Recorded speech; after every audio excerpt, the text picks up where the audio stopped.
Mi nombre es Elda García, de la carrera Ingeniero Geólogo Mineralogista. Hablaré de un proyecto de la materia Geología de México, que trata sobre la evolución tectónica de México. Geológicamente hablando, la República Mexicana es el resultado de múltiples procesos tectónicos llevados a cabo durante su evolución. Se sabe que el territorio mexicano está situado sobre 5 placas litosféricas, en cuyos límites encontramos trincheras, centros de expansión y fallas transformantes. La mayor parte del territorio continental pertenece a la placa norteamericana, mientras que la península de Baja California pertenece a la placa del Pacífico. En el litoral del Pacífico se tienen la microplaca de la Ribera, la placa de Cocos y la del Caribe. La placa norteamericana, además de contener la mayor parte del continente mexicano, a toda Norteamérica, parte del Océano Atlántico y parte de Asia. La placa del Pacífico incluye la península de Baja California, el oeste de California y al Océano Pacífico. La placa del Caribe abarca el sur de Chiapas, las islas caribeñas y los países de Centroamérica. Y las otras dos placas que conforman el rompecabezas tectónico de México, Cocos y Ribera, son oceánicas y se encuentran en el Océano Pacífico. En el pasado geológico de las placas en México, existía entre la placa del Pacífico y la de Norteamérica una placa llamada Farallón, que ocupaba gran parte del oeste de la placa norteamericana y era consumida por una trinchera que existía a lo largo de la costa de Norteamérica. Hasta que comenzó a desaparecer la placa Farallón, entraron en contacto las placas Pacíficas y Norteamérica, siendo el origen de diversos accidentes como la falla de San Andrés. La placa de Norteamérica, en su migración hacia el occidente, asimiló progresivamente a las oceánicas Farallón y Kula, generándose así el arco volcánico marginal en el borde occidental de México y del noreste de Sudamérica. La placa Juan de Fuca, la placa de Cocos y la placa de Nazca son los restos que aún quedan de la antigua placa de Farallón. En una etapa tectónica posterior, la porción de la actual península de Baja California se separó del resto del continente y las aguas oceánicas del Pacífico inundaron esa porción. El rompimiento y desplazamiento de la península se debieron al movimiento de la placa de Norteamérica hacia el occidente, que asimiló a la del Pacífico Oriental. Una vez en el interior, los esfuerzos diversivos formaron el Golfo de California. Por otro lado, durante los desplazamientos de las placas Pacífico hacia el noreste, Norteamérica hacia el occidente, Cocos hacia el noreste y Caribe hacia el oriente, la porción media de México se convirtió en una zona de debilidad cortical, facilitándose así la formación desde el Océano Pacífico hasta el Golfo de México del cinturón volcánico transmexicano, que viene siendo la fusión de la corteza oceánica de la placa de Cocos. Se sabe que el cinturón volcánico mexicano es un arco magmático continental constituido por cerca de 8.000 estructuras volcánicas y algunos cuerpos intrusivos, que se extiende desde las costas del Pacífico hasta las costas del Golfo de México. Está controlada por 2 placas oceánicas independientes cuyos parámetros geofísicos y composicionales se modifican constantemente a lo largo de la trinchera. Es el resultado de uno de los sistemas tectónicos convergentes más complejos del planeta. Se divide en 3 sectores con base en su geología y tectónica, una porción occidental, una porción central y una porción oriental. El movimiento simultáneo de las 4 placas tectónicas a las que se debe la configuración actual de México son la de Norteamérica con desplazamiento hacia el suroccidente, la del Pacífico Oriental hacia el noroeste, la de Cocos hacia el noreste y la del Caribe hacia el oriente franco.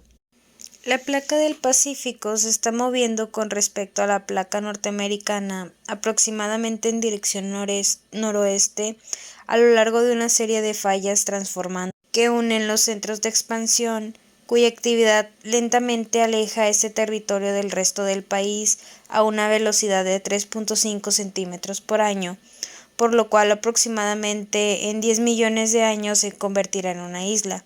Las fallas oceánicas permiten la salida del magma generando expansión del fondo. En el sur de Baja California, justo a la entrada al Mar de Cortés, encontramos la microplaca de Ribera, cuyo papel en la sismicidad continental no se conoce aún.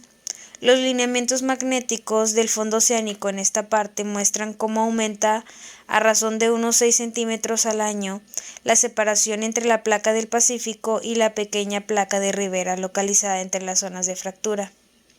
En la zona costera de Jalisco, Colima, Michoacán, Guerrero, Oaxaca y Chiapas, debido a que las placas Cocos y Rivera se mueven hacia el noreste de la República, una parte de estas placas se hunde sobre la región bajo la placa norteamericana y han ocurrido desde tiempos históricos grandes terremotos, por lo que no es posible saber con exactitud si fueron producidos por el movimiento de la placa Rivera o Coco. La placa de Cocos es generada en la cordillera del Pacífico Oriental, abarca desde la zona de fracturas de Rivera hasta el sistema de cordilleras de Galápagos y es consumida en la trinchera mesoamericana o trinchera de Acapulco, que se extiende desde Nayarit hasta las fronteras del sur de Costa Rica. Al sureste de la dorsal de Tehuantepec se encuentra un punto triple donde un sistema de fallas separa la placa norteamericana de la del Caribe y donde la placa de Cocos comienza a ser subducida bajo esta. Esto constituye significantes riesgos naturales para gran parte del centro y sur de México. La península de Yucatán se desplaza en sentido de las manecillas del reloj y el cinturón volcánico transmexicano sigue en actividad. Basándonos en el mapa de Campa y Cone de 1983, veremos cómo se fueron acrecionando los terrenos tectonoestratigráficos mexicanos, que sabemos que se conforman en 3 zonas, que viene siendo el basamiento precámbrico no desplazado a lo largo del noroeste de México, este de México y oeste de México. Los bloques de la corteza están compuestos de rocas precámbricas y paleozoicas.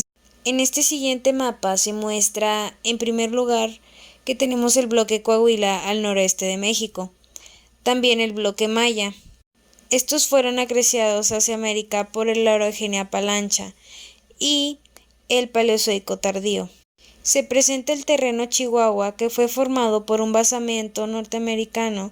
En el Jurásico superior se presenta la apertura del Golfo de México, desplazando el terreno maya a través de la falla Tamaulipas-Oaxaca. También en este periodo tenemos el desplazamiento del terreno Caborca por la falla Mojave. Y en el Cretácico medio se tiene la acreción del terreno Alicitos y el terreno Guerrero, que se divide en 3 zonas. Después tenemos la formación de la Sierra Madre Oriental y en el Cretácico también tenemos la acreción del terreno Vizcaíno.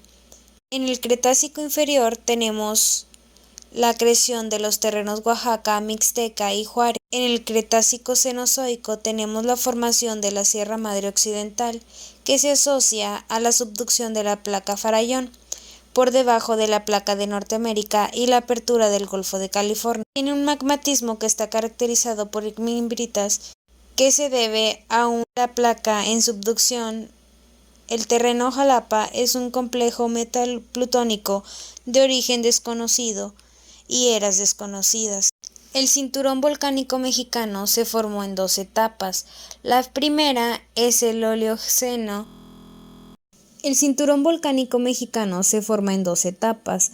La primera es el Oligoceno, cuando la Sierra Madre Occidental tuvo una reventación que fue paralela a lo que es la costa del Pacífico. La segunda en el Mioceno, donde se presentó el vulcanismo producido por la subducción, reventación dada a la masa central, fue formada en el Triásico tardío y la Sierra de Chiapas en el Mioceno tardío por la subducción de la placa de Cocos y del Caribe.